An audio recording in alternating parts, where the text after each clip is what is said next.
Hello class 12th students, date अभी भी 30 मई ही है। लेक्चर 29 जिन लोग रेगुलर पढ़ रहे हैं 30 मई को ही लेक्चर 28 भी है। इसी तारीख को लेक्चर 29 भी है। मैंने पहले ही बताया था गॉस थ्योरम और उसके एप्लीकेशन इतना इंपॉर्टेंट है कि पार्ट 1 पार्ट 2 कर करके पढ़ाना पड़ता है। तो पार्ट 1 हो गया। जिन्होंने पार्ट 1 नहीं देखा लेक्चर 28 जरूर देख लें, लेक्चर 28 जरूर देख लें, लेक्चर 28 प्लेलिस्ट में जा करके जरूर देख लें। गॉस थ्योरम के एप्लीकेशन का पार्ट 1, पार्ट 2 अभी हम लोग देखेंगे। तो गॉस थ्योरम के मदद से हम लोग इलेक्ट्रिक फील्ड इंटेंसिटी निकालते हैं, रटना नहीं है, इलेक्ट्रिक फील्ड इंटेंसिटी निकालते हैं जब चार्ज यूनिफॉर्मली डिस्ट्रीब्यूटेड हो। तो अब दुनिया भर का सारे शेप के वजह से तो निकालेंगे नहीं, है ना। लॉन्ग यूनिफॉर्म थिन वायर के लिए निकाल चुके हैं, इनफाइनाइट थिन और thick plane sheet of charge के वजह से निकाल चुके हैं। अब ये है electric field intensity due to uniformly charged spherical shell conducting. यही सबसे इंपॉर्टेंट है। वैसे तो सभी इंपॉर्टेंट है, मेरे बोलने से तो होता नहीं है, सब तरफ से इंपॉर्टेंट है। अब ये भी बहुत इंपॉर्टेंट है, electric field intensity due to a uniformly charged spherical shell. मेरे को इंपॉर्टेंट लिखना पड़े तो ये इंपॉर्टेंट है, ठीक है। तो ये थिन स्फेरिकल शेल है, इसका रेडियस r है, सेंटर O है। Late plus Q be the uniform charge. इस सरफेस पर चार्ज Q जो है वो यूनिफॉर्म चार्ज है, ठीक है। अब इसमें 3 केस पढ़ना है। इस स्फीयर के वजह से 3 अलग अलग पॉइंट पर हम लोग को इलेक्ट्रिक फील्ड इंटेंसिटी निकालना है। पहला पॉइंट है when point P lies outside the shell. ये पॉइंट P है, ये सेल के आउटसाइड है। स्फीयर के सेंटर से इसका दूरी r है। यहाँ पर इलेक्ट्रिक फील्ड इंटेंसिटी निकालना है।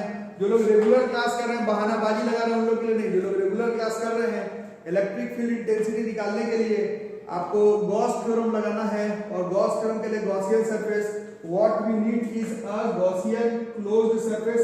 और यहाँ पर तो गेस करना आसान है कि इसका गॉसियन सरफेस स्फेरिकल ही होगा। तो ये गेस करना तो थोड़ा आसान है। इसमें ये जो दिस इज डॉटेड लाइन से ये जो है this is our Gaussian surface,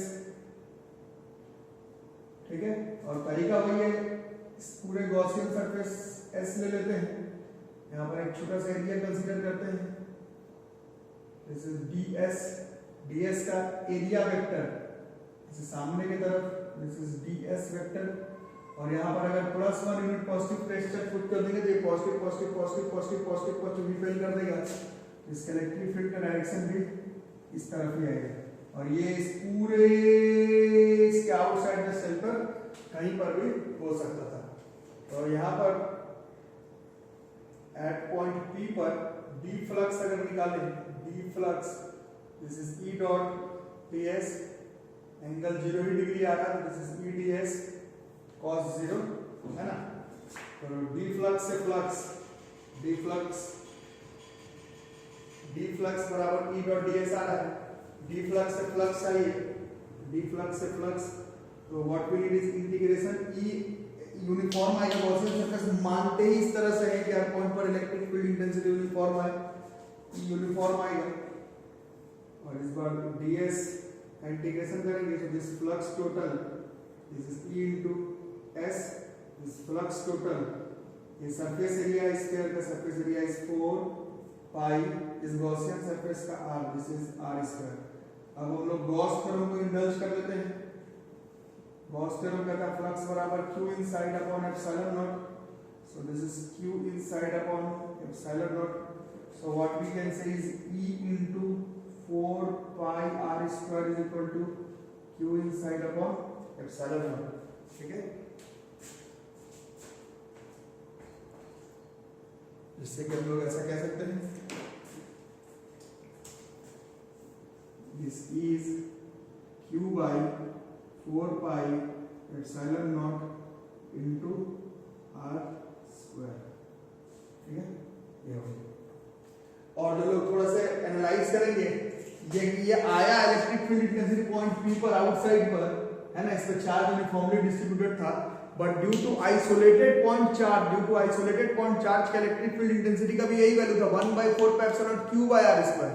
तो हम लोग ऐसा मान सकते हैं, ये थ्योरेटिकल क्वेश्चंस में नीट के एग्जामिनेशन, स्कूल एग्जामिनेशन सब में आता है कि एक यूनिफॉर्मली चार्ज स्फेरिकल सेल के लिए पॉइंट P पर जितना इलेक्ट्रिक फील्ड इंटेंसिटी होगा वो एक पूरा चार्ज यूनिफॉर्मली डिस्ट्रीब्यूटेड नहीं होता, एक आइसोलेटेड पॉइंट भी होता तो भी इलेक्ट्रिक फील्ड इंटेंसिटी उतना ही आता 1/4 Q by R स्क्वायर। तो ये ऐसे यूनिफॉर्मली डिस्ट्रीब्यूटेड नहीं होकर के सिर्फ एक चार्ज Q होता तो भी इसका answer 1/4 Q by R square आता। तो इस चीज को आप लोग एनालाइज करेंगे। फिलहाल हम उस पर बात नहीं कर रहे, पॉइंट P लाइज आउटसाइड पर इतना आ गया। दूसरा, when P lies at the surface of sphere, यहीं पर अगर लाई करता तो है ना, ये पॉइंट P अगर यहीं पर होता तो, ये पॉइंट P अगर यहीं पर होता तो ये जो स्मॉल r है और ये कैपिटल R बराबर हो जाता, तो यही फॉर्मूला फिर से चल जाता। This electric field intensity is Q by 4 pi epsilon naught into R square. ठीक है, इसी में third point, when P lies inside the spherical shell, ठीक है, तब क्या होगा, तब इजी, तब यहां पर ये जो फॉर्मूला लगा है दिस इज E इंटू 4 पाई, अंदर अगर आ जाता तो R मान लो R डैश के बराबर हो जाता है ऐसे, और अंदर अगर आ गए ऐसे और अंदर आ गए, ठीक है, ये रेडियस अंदर आ गए तो कुछ हो जाएगा रेडियस, मान लो R डैश हो जाता है और अंदर आ गए, पहले P आउटसाइड था अब सरफेस पर, अब अंदर आ गए तो 4 पाई ये R डैश का स्क्वायर होता। बट जैसे ही गॉस थ्योरम लगाते हैं, गॉस थ्योरम का था फ्लक्स बराबर Q बाय एप्सिलॉन नॉट, नहीं Q inside by epsilon not. तो ये अगर ये स्फीयर था, ये स्फीयर था और चार्ज यहां पर डिस्ट्रीब्यूटेड था और ये कंडक्टिंग है, मतलब ये कंडक्टर हुआ, और हम लोग पहले पढ़ चुके हैं कि electric field lines inside a conductor is zero, ठीक है, ये पहले हम लोग पढ़ चुके हैं। तो ये जो Q इनसाइड है, ये जो Q इनसाइड एक्चुअली में ये जीरो हो जाता है बाय एप्सिलॉन नॉट, इससे इलेक्ट्रिक फील्ड इंटेंसिटी की वैल्यू जो है वो जीरो हो जाती है। ये Q इनसाइड जीरो होने की वजह से इलेक्ट्रिक फील्ड इंटेंसिटी भी जीरो हो गया। और इसने तो वही बात प्रूफ कर दी जो हम लोग ने पहले पढ़ा था कि अगर एक कंडक्टर हो तो उसके इनसाइड में इलेक्ट्रिक फील्ड लाइंस एग्जिस्ट नहीं करेगा। और जो लोग क्लास कर रहे हैं इलेक्ट्रिक फील्ड लाइंस क्या शो करता है, वो intensity of electric field intensity ही बताता है। तो यहाँ पर हम लोग क्या देख रहे हैं, पहले पढ़े थे कि कंडक्टर के इनसाइड में इलेक्ट्रिक फील्ड लाइंस नहीं है, और यहाँ पर हम लोग पढ़ रहे हैं कि electric field intensity inside a conductor is zero. तो मिला जुला के बात वही हो गया। ये है बाहर पॉइंट पर Q by 4 pi epsilon nought, ये है सरफेस पर, और ये जो है वो इनसाइड पर, ठीक है। तो नोट करो,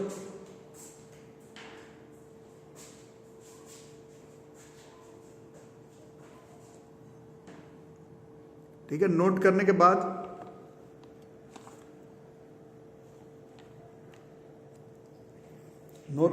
थोड़ा सा आगे देखना बच्चों, इसका ग्राफ।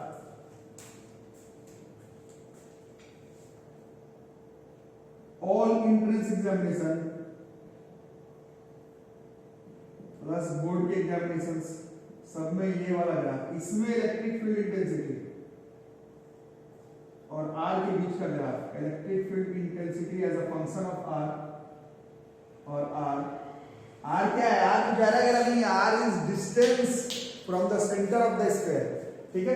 तो ये हम लोग क्या देख रहे हैं कि जब ये R बराबर R तक नहीं पहुंचा, यहां से यहां तक, तो हम लोग देखे इलेक्ट्रिक फील्ड इंटेंसिटी का वैल्यू जीरो आ रहा है, मतलब ये ग्राफ यहां से यहां तक there is no electric field inside, यहाँ पर जीरो इलेक्ट्रिक फील्ड इंटेंसिटी का वैल्यू। अब देखो ये E और R स्क्वायर इनवर्सली प्रोपोर्शनल है, मतलब जैसे जैसे दूरी बढ़ाओगे तो इलेक्ट्रिक फील्ड इंटेंसिटी कम होते जाएगा, जैसे जैसे दूरी बढ़ाओगे इलेक्ट्रिक फील्ड इंटेंसिटी कम, जैसे जैसे दूरी बढ़ाओगे इलेक्ट्रिक फील्ड इंटेंसिटी कम। तो मैक्सिमम कहां पर होगा, तो मैक्सिमम तो इसी पॉइंट पर होगा ना, सतह पर। अंदर सारा जीरो, यहाँ जीरो, यहाँ पर कुछ, और उसके बाद घट रहा है, तो मैक्सिमम कहां पर हुआ, सतह पर। इसका मतलब R बराबर R पर ये इलेक्ट्रिक फील्ड इंटेंसिटी है, ये मैक्सिमम है। जिसका की वैल्यू हमने देखा है कितना है, ये 0 पर R बराबर R, यहाँ पर आने के बाद इलेक्ट्रिक फील्ड इंटेंसिटी मैक्सिमम है, और उसके बाद जैसे जैसे R बढ़ा रहे हैं, जैसे जैसे R बढ़ाएंगे electric field intensity inversely proportional है R स्क्वायर का, तो वैल्यू घटते चले जाएगा।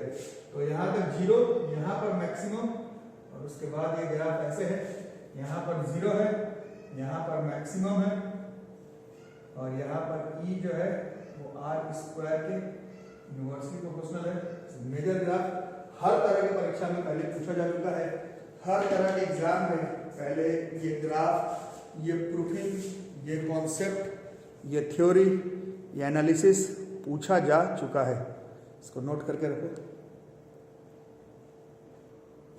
अब देखो बच्चों, बहुत ही इंपॉर्टेंट टॉपिक है। अभी तक मतलब 1-1.5 महीने के क्लास में जितना टॉपिक पढ़ा, सब में सबसे ज्यादा इंपॉर्टेंट यही है। एक्चुअली में पिछले वाले के साथ कनेक्टेड है जो आगे पढ़ा। पिछला वाला जो आपने पढ़ा था that was electric field intensity due to a conducting था, इस बार नॉन कंडक्टिंग है। पिछला प्रूफिंग कंडक्टिंग, ये non conducting, conducting non conducting. ये नॉन कंडक्टिंग है but uniformly charge spherical shell है। जैसे केमिस्ट्री बायोलॉजी में आप लोग पढ़ते हैं, बायोलॉजी में नहीं केमिस्ट्री में, न्यूक्लियस ऑफ एन एटम, उसके पास चार्ज थ्रू आउट एटम के अंदर, न्यूक्लियस के अंदर जो charge positive charge through out distributed है, बट वो कंडक्टर नहीं है कि बस वो कंडक्ट कर रहा है ना। बच्चे अक्सर मीनिंग पूछते हैं। पिछला वाला बात स्फेरिकल शेल, इस बार क्या है, non conducting spherical shell, but उसमें चार्ज यूनिफॉर्मली डिस्ट्रीब्यूटेड है। दोनों चीज में डिफरेंस है। प्रूफिंग में भी डिफरेंस होगा, कॉन्सेप्ट में भी डिफरेंस होगा, ग्राफ में भी डिफरेंस होगा, क्वेश्चन के अप्रोच में भी डिफरेंस होगा। तो इसमें भी 3 पॉइंट पर निकालना है। पहला, when point P lies outside the spherical shell, तो जब पॉइंट P आउटसाइड होगा बच्चों, इसका रेडियस अगर R होगा, तो ये जैसे पिछले क्वेश्चन में किए गॉसियन सरफेस बनाएंगे, और as proved above as proved earlier, इसमें कोई दिक्कत नहीं होगा। आउटसाइड में अभी भी E जो है as a function of R, this will be 1/4 pi epsilon naught Q by R square ही होगा। ठीक है, जैसे पिछले वाले क्वेश्चन में किया। आउटसाइड में कोई दिक्कत नहीं, दूसरे में भी दिक्कत नहीं है। दूसरा कहां पर था, when point P lies at the surface of spherical shell, यहाँ पर R बराबर, so in that case this was 1/4 pi epsilon naught Q by R square। यहाँ पर कोई डिफरेंस नहीं है ना। फिर से जैसे अच्छा बच्चे अक्सर पूछते हैं कि सर इसका प्रूफिंग आएगा तो कैसे करेंगे, तो जैसा पिछले वाले प्रूफिंग में किया वैसे करना पड़ेगा। बोर्ड के एग्जाम में एज प्रूव्ड अर्लियर मत लिख देना, है ना। मैंने जस्ट अभी किया, इसलिए दोबारा नहीं किया, बट जैसे पिछले में किया था पहला, दोनों केस में प्रूफिंग वैसा ही हो जाएगा। तो आप पीछे वाला ही देख करके छाप देंगे, मैंने नहीं छापा। डिफरेंस कहां पर होगा, इन साइड पर, यहां पर ही डिफरेंस है। When point P lies inside the spherical shell, यहाँ पर when point P lies inside the spherical shell। पिछले वाला तो कंडक्टर था, कंडक्टर की इनसाइड में इलेक्ट्रिक फील्ड इंटेंसिटी होता ही नहीं, तो इलेक्ट्रिक फील्ड का वैल्यू सीधा 0 आ गया। बट इस बार नहीं, ये कंडक्टर नहीं, ये नॉन कंडक्टिंग है, जैसे न्यूक्लियस ऑफ एन एटम। इस बार चार्ज जो है वो यूनिफॉर्मली डिस्ट्रीब्यूटेड है और इनसाइड में भी है ना। तो इसमें थोड़ा सा answer, graph, proofing, concept, numerical, inside, non conducting में डिफरेंट होगा। कैसे होगा अभी अप्रोच देखते हैं, अप्रोच ही इंपॉर्टेंट। अभी भी ये तो हमारा था स्फेरिकल सेल, वो था रेडियस वाज R, ठीक है। अब इनसाइड, अब ये पॉइंट P इनसाइड आ गया, अब ये पॉइंट P जो है वो इनसाइड आ गया।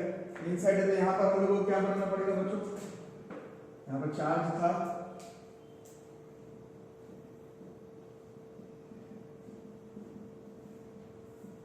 बट समझ रहे हो, न्यूक्लियस ऑफ एन एटम ऐसा थोड़ी होता, न्यूक्लियस के बाहर बाहर का पॉजिटिव चार्ज होता है। Nucleus of an atom through out, अंदर भी पॉजिटिव चार्ज होता है, थ्रू आउट इसमें अंदर भी पॉजिटिव चार्जेस है। इसका निकालना है, यहाँ पर हम लोगों को एक गॉसियन सरफेस का जरूरत पड़ेगा।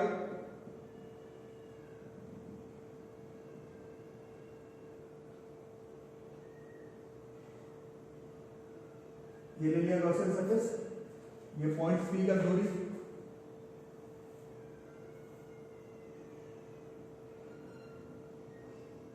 ये आर हो गया है ना। अब यहाँ पर अभी हम लोगों को सोचना पड़ेगा क्या करना नहीं करना। पिछले वाले में तो डायरेक्ट जीरो लिख के काम चल गया था, बट इस बार काफी सोच समझ करके हम लोगों को अप्रोच इसको करना होगा। डायग्राम को मैं इस तरफ सेट कर देता हूँ।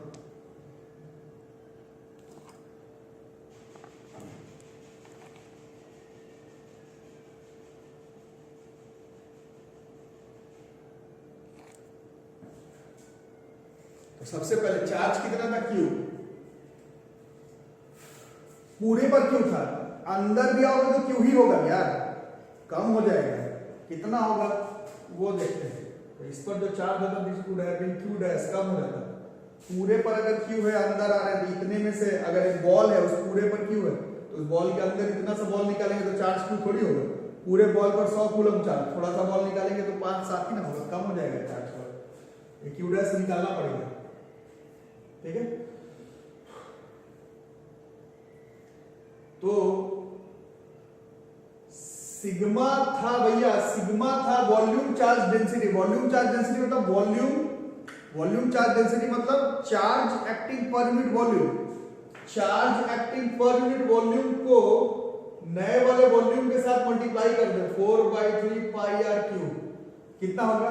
दिस इज, अच्छे से समझ लो, सिग्मा क्या था, charge acting per unit volume.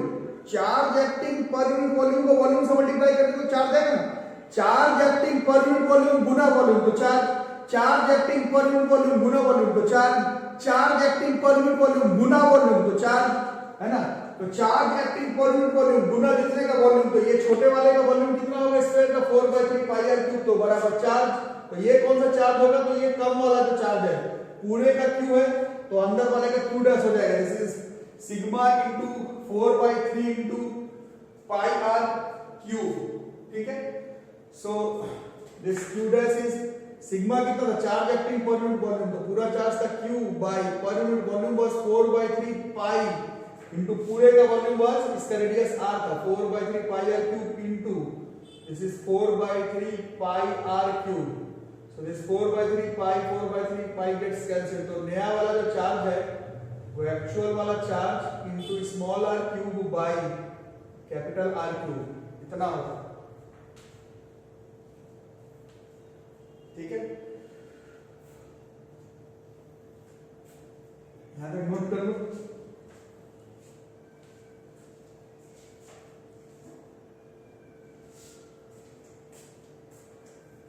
ठीक, अब ये तुम्हारा ये डॉटेड लाइन से बना है ये गॉसियन सरफेस है ना। यहां पर अगर ds कंसीडर करते हैं, इसका ये एरिया वेक्टर ऐसे सामने की तरफ आता है, जैसे पहले किए हो, है ना। तो कितना देगा, d flux, this is E dot ds, E का डायरेक्शन भी इसी तरफ होता है, E भी इसी तरफ। सो this is E into ds, d flux का इंटीग्रेशन करेंगे तो फ्लक्स आ जाएगा, E बाहर, ds का integration, this flux total, this is E into ds का integration is s, this is 4 pi r square. Gauss theorem लगाएंगे, दिस फ्लक्स इज, अब Gauss theorem लगाएंगे, गॉस थ्योरम क्या कहता है, दिस इज q इनसाइड, तो inside this is q dash by epsilon, ठीक है, q dash by epsilon. Epsilon not भी नहीं होगा, क्योंकि एप्सिलॉन नॉट तो तब होता है जब मीडियम एयर वैक्यूम हो, बट आप तो एक स्फीयर के अंदर जा रहे हैं तो मीडियम जो है वो एयर वैक्यूम होने का चांस भी नहीं है। इसको लिख करके रखो। हाँ, फॉन्ट में आ रहा है तो इसी में पूरा ट्राई करेंगे कर देने का।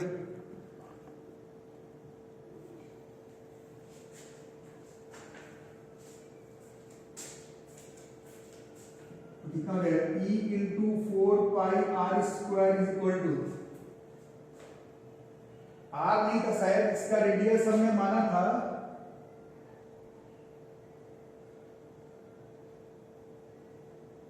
चलो r ही लिखा है, r डैश कंफ्यूज मत कर देना, r लिखे हैं तो r ही रहना है, छोटे वाले का रेडियस को r माना था, चलो ठीक है। तो और q डैश के लिए पर कितना हो गया q into r³ by r³, so this यहां पर अगर इसको फाइनल फिनिशिंग का चले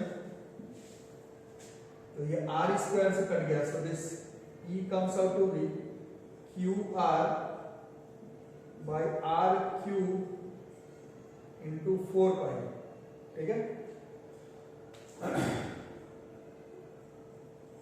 ठीक, और यहां तक लिखेंगे QR by r³ into 4π,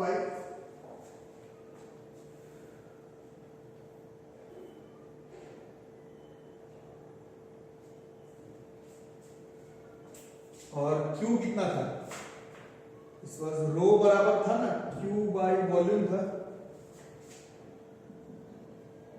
Q के जगह पर वॉल्यूम चार्ज डेंसिटी Q बराबर हो into V, total volume was 4/3π capital R³ into R by R³ into 4π, so ये 4π गेट्स कैंसिल्ड, ये R³ भी gets cancelled, so this comes out to be सिर्फ volume charge density into R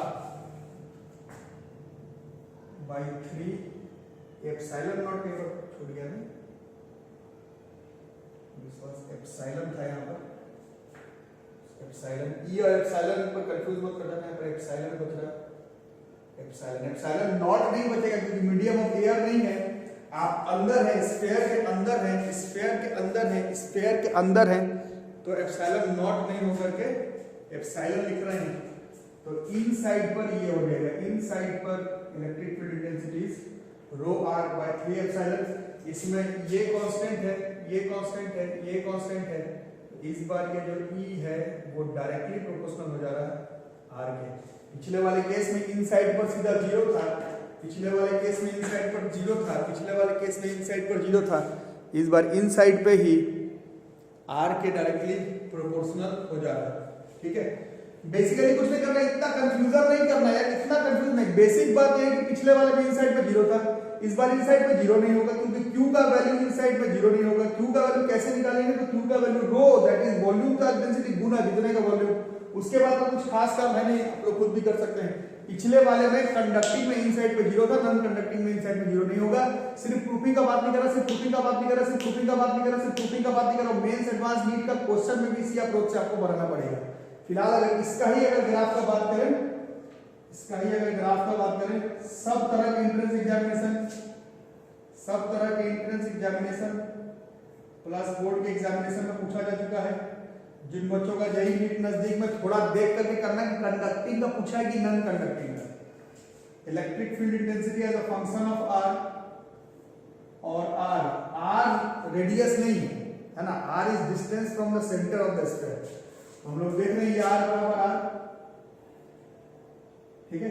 पिछले बार तो ये 0 आ रहा था, यहां से यहां तक तो पिछले बार 0 आ रहा था, बट इस बार देख रहे हैं कि इनसाइड में electric field intensity directly proportional है r के, तो जो ग्राफ पिछले बार 0 का बन रहा था, इस बार ये electric field intensity directly proportional to r का बनेगा, r बराबर r पर मैक्सिमम था, ये हमने देखा, ठीक है, यही मैक्सिमम था, और जैसे दूर जाएगा तो इलेक्ट्रिक फील्ड इंटेंसिटी r² पर गिरता है, तो ये ग्राफ जो है वो आपका ये गिरता हुआ ग्राफ फिर से आ गया, दिस इज, इस बार ये ग्राफ है, ये मैक्सिमम है